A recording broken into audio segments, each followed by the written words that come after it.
HSRP number plate बाबत हायकोर्टाने नुकतेच महत्त्वपूर्ण विधान केले आहेत। HSRP नंबर प्लेटचे इतर शेजारी राज्यांच्या तुलनेत महाराष्ट्रात सर्वाधिक दर का आहेत असा प्रश्न उपस्थित करणारी जनहित याचिका मुंबई उच्च न्यायालयाच्या नागपूर खंडपीठात नुकतीच दाखल करण्यात आली होती। नेमकी कधीपर्यंत तुम्ही HSRP प्लेट बसवू शकतात आणि होणाऱ्या फसवणुकीपासून तुम्ही स्वतःचे संरक्षण कसे करू शकतात आणि कसे योग्यरित्या तुम्ही ही प्लेट बसवू शकता, सोबतच इतर राज्यांपेक्षा महाराष्ट्रात सर्वाधिक दर का आहेत हे जाणून घेऊयात या व्हिडिओच्या माध्यमातून। नमस्कार, मी शुभदा आणि आपण पाहत आहात त्याचं काय महाराष्ट्र। देशभरात 2019 पूर्वीच्या सर्व वाहनांमध्ये हाय सिक्युरिटी रजिस्ट्रेशन नंबर प्लेट म्हणजेच HSRP बंधनकारक करण्यात आले आहे। राज्यातही मोठ्या प्रमाणात नंबर प्लेट बसवले जात आहे। हा निर्णय आणि मुदतवाढ मागील 4 ते 6 महिन्यांपासून होत आहे। 1 एप्रिल 2019 पूर्वीच्या सर्व वाहनांना आता HSRP प्लेट बसवण्याची सक्ती करण्यात आली आहे। मागील काही काळात याची मुदतवाढ करण्यात आली होती। सुरुवातीला मार्च महिन्यापर्यंत, नंतर 30 जून पर्यंत आणि आता 15 ऑगस्ट पर्यंत ही मुदतवाढ असणार आहे। या मुदतीमध्ये आता तुम्ही नंबर प्लेट बसवली नाही तर मोटर वाहन कायदा 1988 नुसार 1000 रुपयांचा दंड आकारला जाणार आहे असे परिवहन विभागाकडून सांगण्यात आले आहे। पण नवीन नंबर प्लेट बसवून घेताना काही जण सायबर फसवणुकीचे बळी सुद्धा ठरत आहेत। काही बनावट वेबसाईट झाल्या आहेत आणि त्यातून वाहनधारकांना फसवणूक होत आहे। गुजरात, मध्य प्रदेश सारख्या इतर शेजारी राज्यांच्या तुलनेत महाराष्ट्रात सर्वाधिक दर का आहेत असा प्रश्न उपस्थित करणारी जनहित याचिका मुंबई उच्च न्यायालयाच्या नागपूर खंडपीठात दाखल करण्यात आली। सुदर्शन भागडे यांनी ही याचिका दाखल केली आहे। याचिकेनुसार देशभरासह संपूर्ण राज्यात HSRP प्लेट लावण्यात येत आहे। याचा आर्थिक भार हा वाहन चालकांवर बसत आहे। 2018 साली सर्वोच्च न्यायालयाने HSRP बाबत निर्णय देताना स्पष्ट केले होते की वाहनांमध्ये वापरण्यात येणाऱ्या इंधनाचे वर्गीकरण करण्यासाठी विविध रंगांचे होलोग्राम स्टिकर्स लावावे। सर्वोच्च न्यायालयाने निर्णय देताना नंबर प्लेटच्या दरांमध्ये काहीही सांगितले नव्हते। त्यामुळे देशातील राज्यांमध्ये वेगवेगळे दर हे आकारण्यात येत आहे। राज्यात मुबलक दरात HSRP प्लेट उपलब्ध होईपर्यंत यावर बंदी घालण्यात यावी व सर्व भागात समान दर असावे अशी मागणी याचिकाकर्त्यांनी केली आहे। याचिका म्हणजे सर्व अधिकार नाही, जनहित याचिका म्हणजे काहीही बोलणार असे खंडपीठाने म्हटले आहे। तुम्ही मुद्दा नीट मांडला नाही तर लोकांचे नुकसान होईल। आम्ही प्रत्येक जनहित याचिका ही लक्षपूर्वक ऐकतो, मात्र अशी वर्तवणूक योग्य नाही असे याचिकाकर्त्याच्या वकिलाला खंडपीठाने सुनावले। मोठे विषय हे नीट हाताळायला पाहिजे। जनहित याचिका आहे म्हणजे न्यायालयाला सर्वच अधिकार आहेत असा अर्थ होत नाही। न्यायालयाने राज्यात 1 एप्रिल 2011 पूर्वी खरेदी केलेल्या वाहनांवर अशा नंबर प्लेट नाहीत, त्यामुळे दिलेल्या मुदतीत नंबर प्लेट ही बदलावी लागेल, अन्यथा नियमांनुसार दंड आकारण्यात येणार आहे।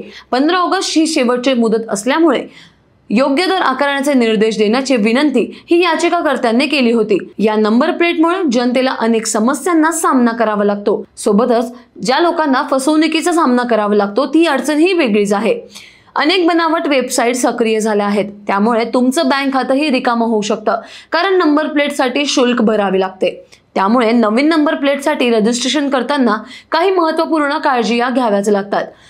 कोणाला ऑनलाईन रजिस्ट्रेशनसाठी काही अडचणी येत असतील तर अशा वेळेस वाहनधारकांनी परिवहन विभागात हेल्प डेस्क तयार करण्यात आलेला आहे, तिथे जाऊन संपर्क करावा। सायबर गुन्हेगारांकडून आपली फसवणूक होऊ नये यासाठी काय काळजी घ्यायला हवी जाणून घेऊयात। नवीन नंबर प्लेट लवकरच बुक करून घरपोच पोहोचवेल असा व्हॉट्सअप मेसेज येतो। नंतर नंबर प्लेट मिळवण्यासाठी लोक त्या लिंकवर क्लिक करतात, पण त्या वेबसाईट बनावट असल्याने नागरिकांची फसवणूक होते। तसेच गुगलवर देखील काही बनावट वेबसाईट आहेत, त्यावरून देखील नंबर प्लेट बनवण्यासाठी फसवणूक होत आहे। त्यामुळे तिसऱ्या व्यक्तीद्वारे नंबर प्लेट ही रजिस्टर करू नका। थेट RTOच्या अधिकृत वेबसाईटवरून नागरिकांनी नवीन नंबर प्लेटसाठी अर्ज करावा। नवीन नंबर प्लेटसाठी या फसव्या वेबसाईट्सला बळी पडू नका असे आवाहन नागपूर प्रादेशिक परिवहन अधिकारी विजय चव्हाण यांनी केलंय। तसेच नंबर प्लेटसाठी रजिस्ट्रेशन करताना फसवणूक टळण्यासाठी नेमकी अधिकृत वेबसाईट कोणती आहे हे जाणून घेऊयात।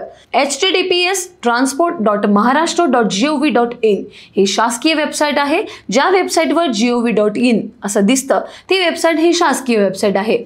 शासकीय वेबसाईटवर गेल्यानंतर उजव्या बाजूला HSRP नावाचा ब्लॉग दिसतो, त्यावर क्लिक केल्यावर एक लहान विंडो येतो आणि त्यामध्ये सर्व कार्यालयाची नावे दिसतात। आपली गाडी ज्या ठिकाणी आहे ते परिवहन विभागाचं कार्यालय निवडायचं। तुमची गाडी ही ग्रामीणची असेल आणि सध्या शहरी भागात असेल तर शहरातलं कार्यालय निवडून नंबर प्लेटसाठी अप्लाय करता येतं।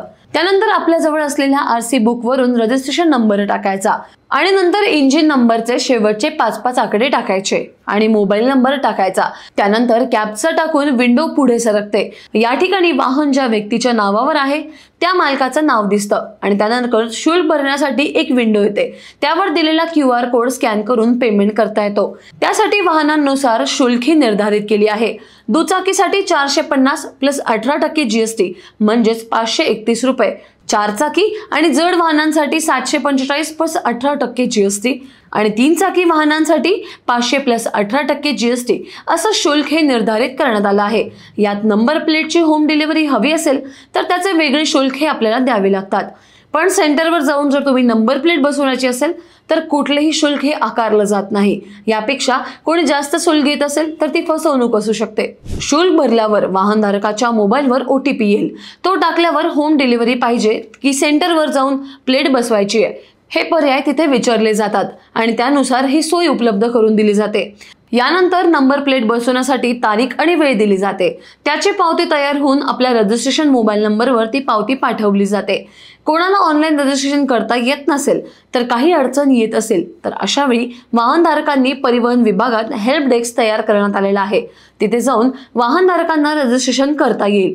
पण यावेळी रजिस्ट्रेशन नंबर हा गरजेचा असतो। त्यामुळे वाहनांची आरसी सोबत ठेवणे हे गरजेचे आहे। प्रशासनाचा हा निर्णय कितपत योग्य आहे आणि तुमचं मत काय हे आम्हाला कमेंटमध्ये नक्की कळवा। अशाच माहितीपूर्ण व्हिडिओसाठी कुठेही जाऊ नका, पाहत रहा आणि सबस्क्राइब करा त्याचं काय महाराष्ट्र।